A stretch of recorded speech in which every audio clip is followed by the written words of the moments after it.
Se você deu play, você está assistindo a primeira edição de um quadro novo aqui no Fórmula 1, o Q3, que a gente inaugura hoje para fazer quinzenalmente, semanalmente. A gente ainda vai ver a periodicidade desse quadro, mas é um quadro para a gente responder aqui, para eu responder a galera que interage com a gente nas redes sociais ou aqui no YouTube, assim como o querido Gastão Moreira faz lá no canal dele de rock and roll, que eu assisto bastante, o Gastão Responde, que ele fala com a galera. A gente também vai interagir aqui, trazer algumas perguntas da nossa audiência para falar sobre Fórmula 1, automobilismo e muito mais. E como nesse primeiro episódio eu ainda não tinha divulgado isso, não tinha falado com a galera nas redes sociais, para fazer esse primeiro episódio eu pedi para a turma que trabalha comigo no Fórmula 1 para mandar algumas perguntas. Então vamos ver o que vem por aí. Então se liga, porque está começando o primeiro Q3.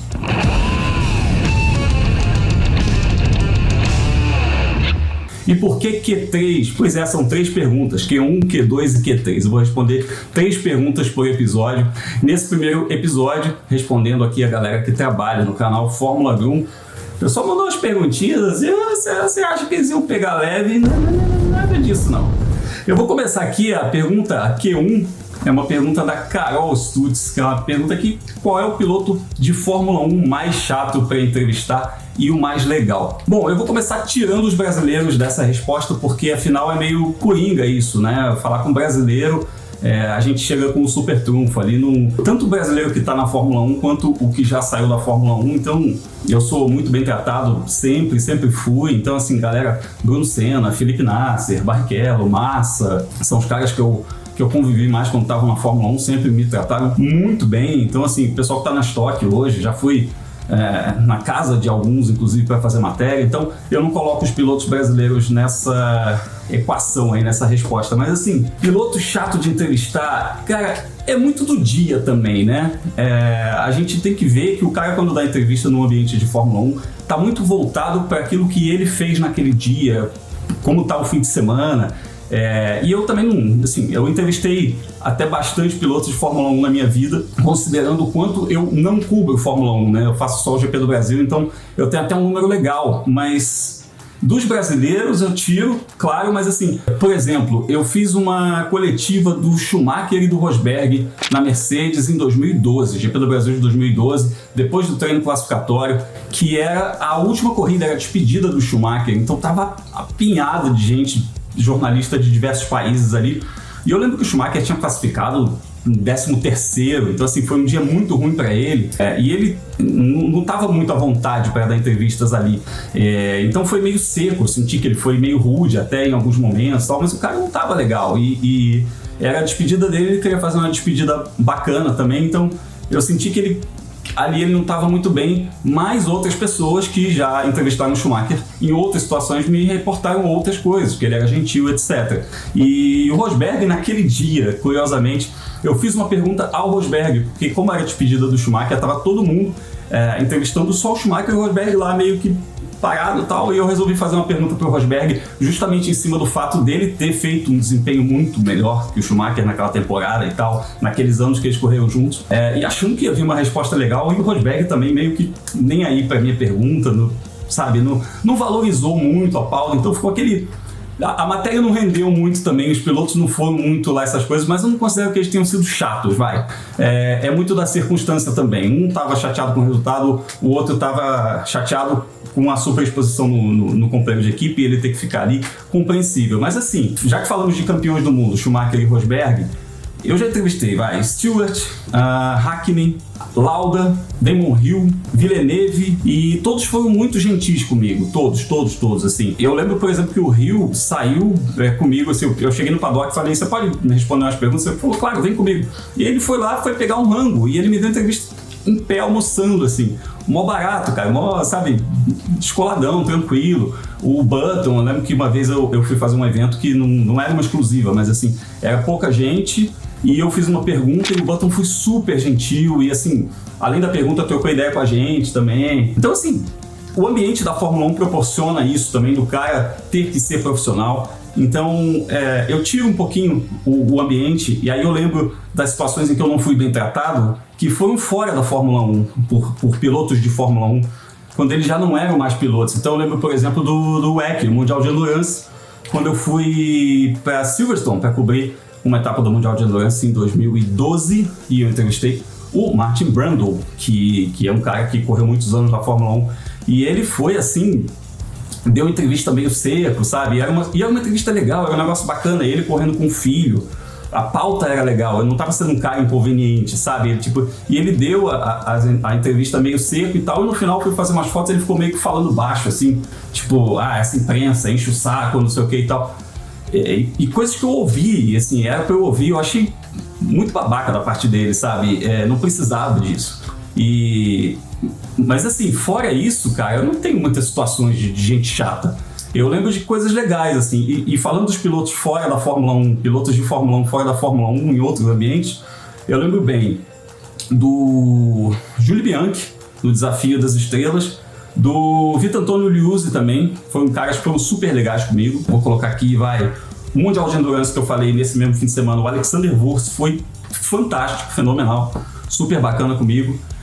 O Jean-Eric Verne, eu entrevistei antes da Fórmula 1, quando ele foi campeão da Fórmula 3 inglesa, eu entrevistei ele em Brands Hatch. Também uma gentileza. E assim, Takuma Sato na Fórmula Indy também, quando esteve aqui no Brasil, eu entrevistei o Sato, cara, tremendo bom humor, super legal. E eu me lembro dos caras que estavam na Fórmula 1, Mark Webber, na despedida dele também, fiz uma entrevista super legal com ele, foi super gentil. O Romain Grosjean, fiz uma entrevista bacana com ele, que eu me lembro que eu me enrolei um pouquinho no inglês e ele me ajudou até a completar minha pergunta, porque eu me enrolei na minha pergunta, foi um cara super bacana. Então assim, desses caras que estavam na Fórmula 1, eu tenho boas memórias, eu tenho boas recordações, então não tenho assim um chato, Eu trago esse episódio do Brundle como o cara que eu posso dizer assim, esse foi o cara mais chato que eu entrevistei, eu coloco o Martin Brundle assim, de longe.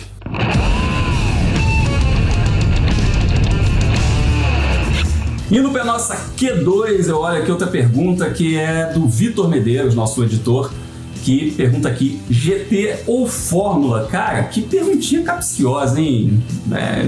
O que eu prefiro? Se eu prefiro GT ou Fórmula? Olha, assim, eu vou te explicar como é que a coisa funciona. Minha referência básica é Fórmula 1. Então eu gosto de monoposto e pronto. É a minha referência fundamental. Por causa da Fórmula 1, eu quis correr de alguma coisa na minha vida, eu comecei a correr de kart amador por causa do kart amador, fui para as 500 milhas de kart, que é uma corrida de endurance, e por causa das 500 milhas de kart eu comecei a olhar mais para endurance e comecei a ver as corridas de GT com mais carinho, e hoje eu gosto muito dessas corridas de GT. Então, por causa da Fórmula 1, por causa do monoposto, eu dei essa volta toda e cheguei às categorias de GT, e eu vou te falar, cara, que eu, assim, por exemplo, eu amo Stock Car. Eu gosto muito de turismo, tá? Eu gosto muito das categorias de turismo, supercars, etc. Mas se eu for olhar hoje, categoria de GT no Endurance, a corrida é melhor que a Fórmula 1, tá? Eu falo sem medo, assim. Dá pra você assistir uma corrida de uma prova de 6 horas de duração, de 12, de 24, que é pauleira. Você vê o GT lá, é uma corrida sprint de 12 horas ou de 24 horas, enquanto a Fórmula 1 o cara fica muito se economizando. Então isso também, a natureza da corrida, né, contribui muito para você gostar mais ou gostar menos. Mas pensando que eu comecei a gostar de monoposto, de Fórmula, com aquela Fórmula 1 dos anos 80, dessa turma aqui, né, cara, eu vou falar Fórmula. Então, entre GT e Fórmula, se eu tiver que pender para um lado, vai ser pro lado dos monopostos.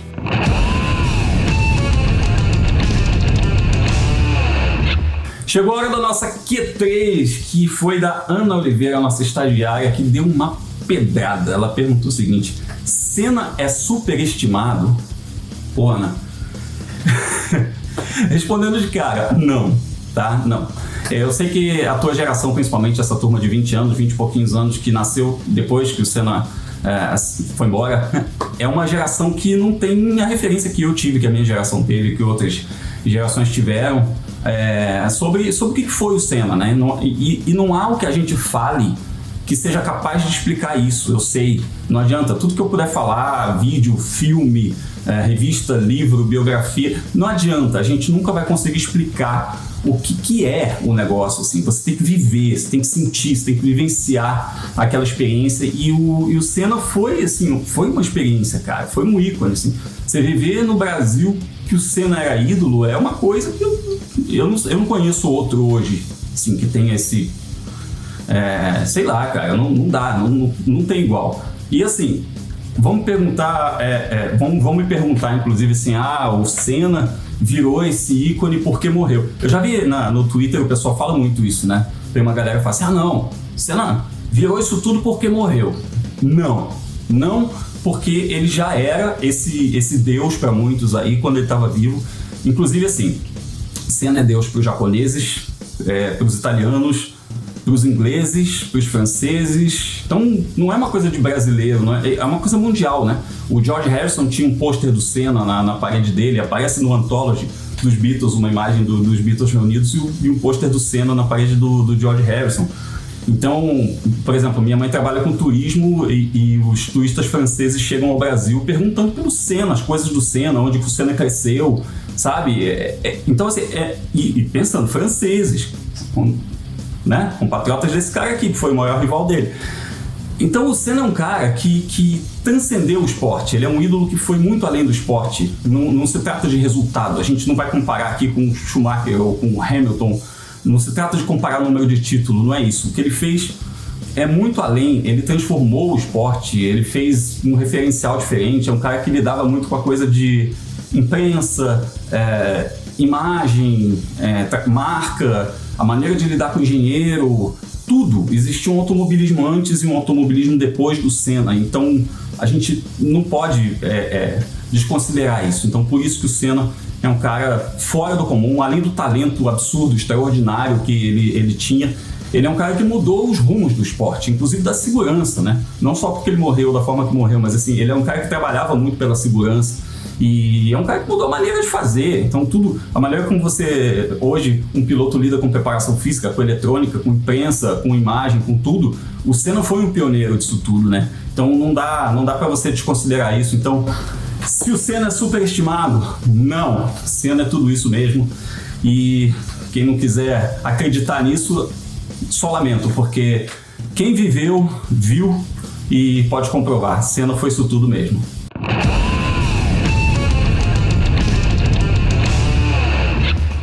Bom, essa foi a nossa primeira edição do Q3. Se você curtiu, deixa seu like. Inclusive, deixa um comentário com uma pergunta pra gente fazer. A próxima edição do Q3, se você não quiser comentar aqui, fala comigo no Twitter, fala comigo no Instagram, nas redes sociais como Fórmula Grum, pra gente poder trocar uma ideia e fazer novos episódios aqui do Q3. Então, um forte abraço e até a próxima!